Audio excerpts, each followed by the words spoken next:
wabarakatuh. Selamat siang, salam sejahtera untuk kita semua.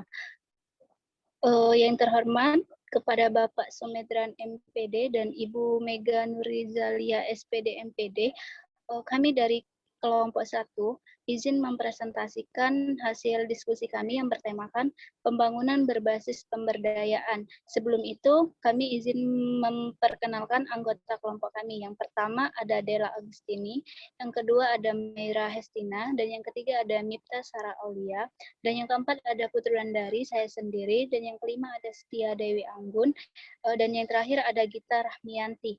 Nah, baik, untuk mempersingkat waktu kita pada paparan materi siang ini, materi pertama akan saya yang memperjelaskannya. Next slide.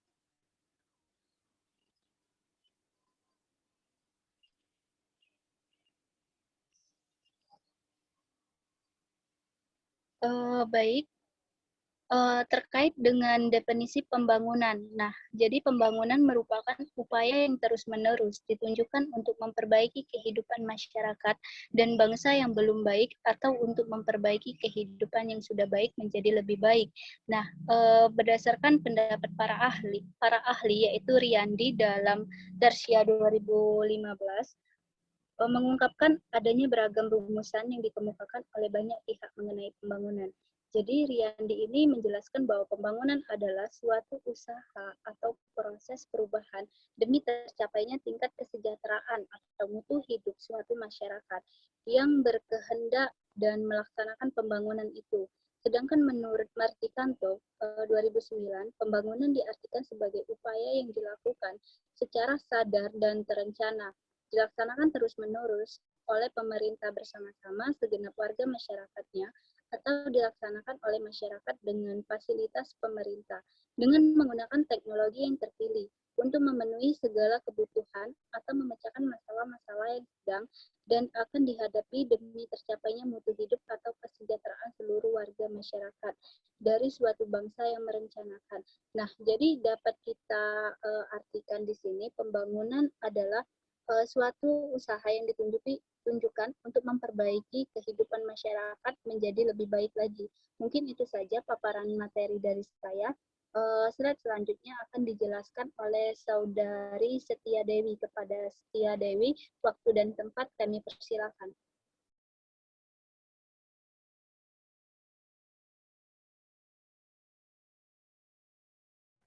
Baiklah, terima kasih kepada moderator. Di sini saya akan menjelaskan mengenai pemberdayaan masyarakat. Pemberdayaan berasal dari bahasa Inggris empowerment, yang biasa diartikan sebagai pemberkuasaan dalam arti pemberian atau peningkatan kekuasaan kepada masyarakat yang lemah atau tidak beruntung menurut Hurairat tahun 2008.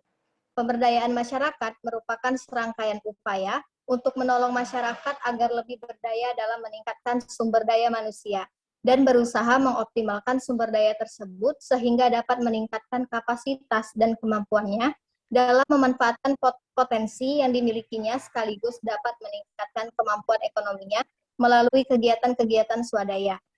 Istilah pemberdayaan menurut Sudarmayanti tahun 2005 dipergunakan secara lebih luas oleh berbagai lapisan masyarakat yang berarti mengembangkan potensi ekonomi rakyat, harkat dan martabat, rasa percaya diri dan harga dirinya, sehingga terpelihara tatanan nilai budaya setempat. Mungkin itu yang bisa saya paparkan, saya kembalikan kepada moderator. Baik, terima kasih atas kesempatan. Baik, terima kasih atas penjelasannya. Paparan materi selanjutnya akan dijelaskan oleh Saudari Sarah. Kepada Saudari Sarah, waktu dan tempat kami persilakan. Baik, terima kasih kepada moderator. Selanjutnya adalah keunggulan dari pembangunan berbasis pemberdayaan masyarakat. Pembangunan berbasis pemberdayaan masyarakat ini memiliki keunggulan yang mengarahkan perkembangan pada 1. Kesadaran masyarakat akan pentingnya partisipasi dalam proses pembangunan. Kedua, konsep teknologi tepat guna, indigenous teknologi, indigenous knowledge, dan indigenous institution sebagai akibat kegagalan konsep transfer teknologi. Ketiga, tuntunan masyarakat dunia tentang hak asasi, keadilan, dan kepastian hukum dalam proses pembangunan. Keempat, Konsep pembangunan berkelanjutan atau sustainable development yang merupakan suatu alternatif paradigma pembangunan baru. Kelima, lembaga swadaya masyarakat. Keenam, meningkatkan kesadaran akan pentingnya pendekatan pengembangan masyarakat dalam praksis pembangunan. Sekian materi dari saya kembalikan kepada moderator. Baik, terima kasih atas penjelasannya. Pemateri selanjutnya akan dijelaskan oleh Saudari Gita. Kepada Saudari Gita, kami persilakan. Baik, terima kasih kepada moderator. Saya akan menjelaskan materi berikut. Peran pemerintah dalam memberdayakan masyarakat. Tugas utama pemerintah dalam melaksanakan pembangunan berbasis pemberdayaan masyarakat ini adalah memahami kondisi yang dialami oleh masyarakat, sehingga dapat bekerja sama dengan baik dengan masyarakat dalam kegiatan pembangunan. Namun, untuk mengoptimalkan ini terdapat beberapa hambatan yang dialami, yaitu pertama, belum dipahaminya makna sebenarnya dari konsep partisipasi oleh pihak perencana dan pelaksana pembangunan, yaitu kemauan rakyat untuk mendukung secara optimal dalam program-program pemerintah yang dirancang dan telah ditentukan tujuannya. Yang kedua, reaksi balik yang datang dari masyarakat sebagai akibat dari diperlakukannya pembangunan sebagai ideologi baru di negara kita, di mana ideologi pembangunan ini harus dan dijaga dengan ketat. Maksudnya adalah bahwa penjagaan yang ketat terhadap pembangunan dapat menimbulkan reaksi balik dalam masyarakat yang merugikan usaha membangun kemauan rakyat untuk berpartisipasi dalam pembangunan. Sekian materi dari saya kembalikan kepada moderator. Baik, terima kasih kepada Saudari Gita atas paparannya. Selanjutnya materi selanjutnya akan dijelaskan oleh Saudari Dela. Kepada Saudari Dela, kami persilakan. Terima kasih moderator. Selanjutnya, contoh pembangunan berbasis pemberdayaan. Contoh pembangunan berbasis masyarakat di Desa Pasir Putih atau masyarakat Desa Pasir Putih. Hasil wawancara dengan informan EJ yang merupakan kaur perencanaan dan umum menyatakan bahwa potensi terbesar yang dimiliki oleh Desa Pasir Putih atau masyarakat Desa Pasir Putih itu adalah lahan persawahan yang luas. Kalau potensi itu bisa dimaksimalkan, pasti akan membawa keuntungan bagi masyarakat dan desa. Pembangunan jalan tani ini bukan cuma kehendak dari pemerintah Desa Pasir Putih, melainkan kehendak dari masyarakat yang mereka tuangkan ke dalam angket kami, pemerintah desa, hanya menjalankan sesuai dengan potensi dan kebutuhan masyarakat Desa Pasir Putih.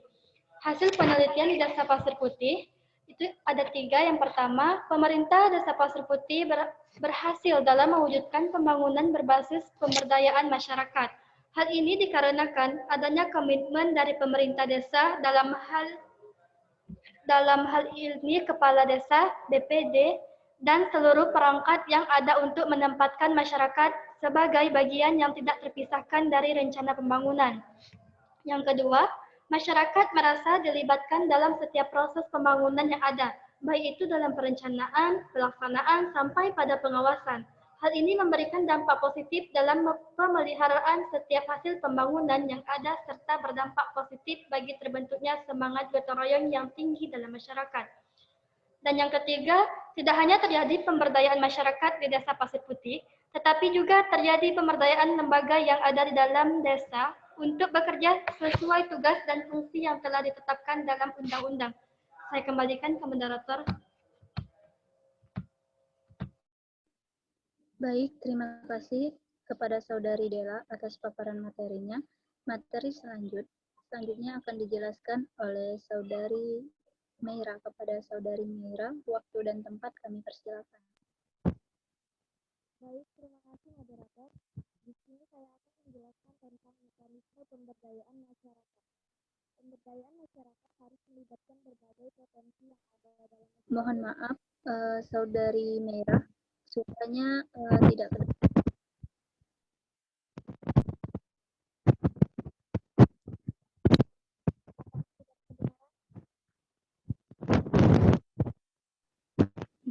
Belum terdengar suaranya.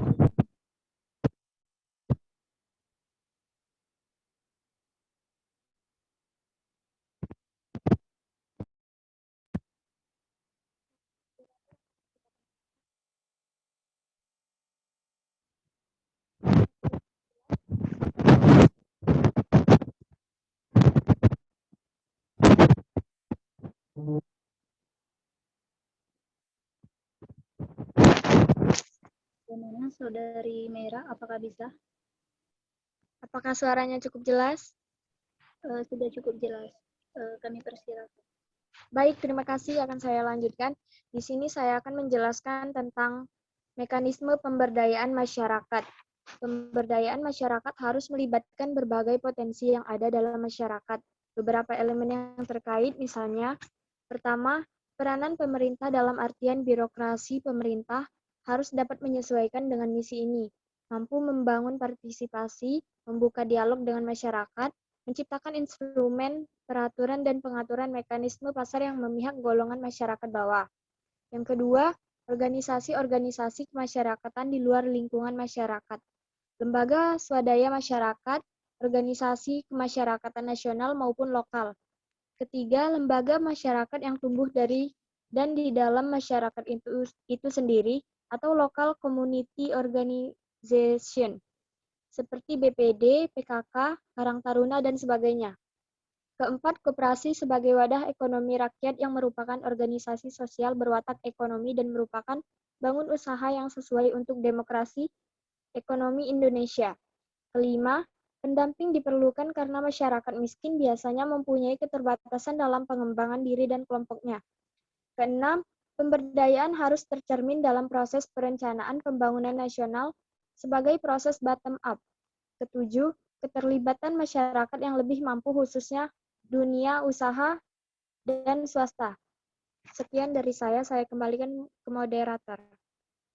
Terima kasih kepada Saudari Merah atas paparannya. Mungkin itu saja paparan materi dari kami kelompok 1. Jika ada pertanyaan, kita akan membukanya pada sesi Zoom nanti. Mungkin berakhirnya diskusi kita pada siang ini kami akhiri. Wassalamualaikum warahmatullahi wabarakatuh.